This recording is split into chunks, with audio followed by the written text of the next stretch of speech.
السلام عليكم. لا تنسوا الاعجاب بالفيديو والاشتراك بالقناة وتفعيل زر الجرس لنستمر بنشر المزيد ان شاء الله. السلام عليكم ورحمة الله تعالى وبركاته. مرحبا بكم في فيديو جديد، وهذا الفيديو إن شاء الله سيكون خصيصا لأحد متابعيني في قناتي عموم مربي الطيور، والإجابة عليه في أسرع وقت. وهذا الفيديو اللي هو كيفاش تعرف بأن الطائر في مرحلة غيار الريش. بسم الله الرحمن الرحيم. الأولى، كاين اللي ما يعرفش مرحلة غيار الريش. هي مرحلة غيار الريش يمر بها كل طائر، في كل سنة يمر بها هذه الطائر في هذه المرحلة، وهي مرحلة غيار الريش. هي فترة حساسة جدا، وترتاح فيها كل الطيور، وكذلك تفقد كل قوتها على التزاوج وعلى التغريد وعلى الحركة في القفص.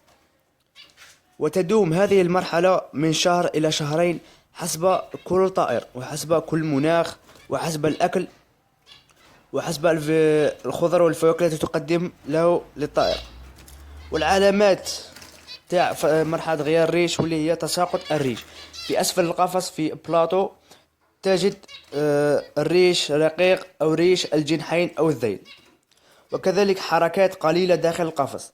الطائر تاعك مليش تحرك بزاف في القفص، وكذلك تنقص التغريد تاعه، ميوليش يغرد بزاف الطائر تاعك. وهذه المرحلة اللي كيفاش تسرع بها الطائر تاعك يخرج من هذه المرحلة، يوجد عدة فيتامينات طبيعية، وكذلك نصائح اللي قد تجربها للطائر تاعك. الحاجة الأولى واللي هي الاستحمام. كل يوم تستحم للطائر تاعك في فصل الصيف، في فصل الشتاء، ولا خاصة في هذا الفصل. تدوش الطائر تاعك بالماء الدافئ. الماء تاعك يكون دافئ ومشي بارد ومشي حامي، وخاصة تستحم للطائر تاعك بخل التفاح. والحاجة الثانية واللي هي تقديم الجزر والسلطة، وكذلك البيض المسلوق. هذا هما الفيتامينات، يوجد فيهم عدة فيتامينات. وكذلك أهم شيء واللي هو عندما تستحم الطائر تاعك تخرجه يكون مقابل للشمس. احذروا إخواني، الشمس ما تكونش حارقة بزاف للطائر تاعك. هنا إخواني معظم المربين والمبتدئين عندما يستحم الطائر تاعي خرج في شمس يكون حارقة جدا، وهكذا يسبب إلى موت الطائر.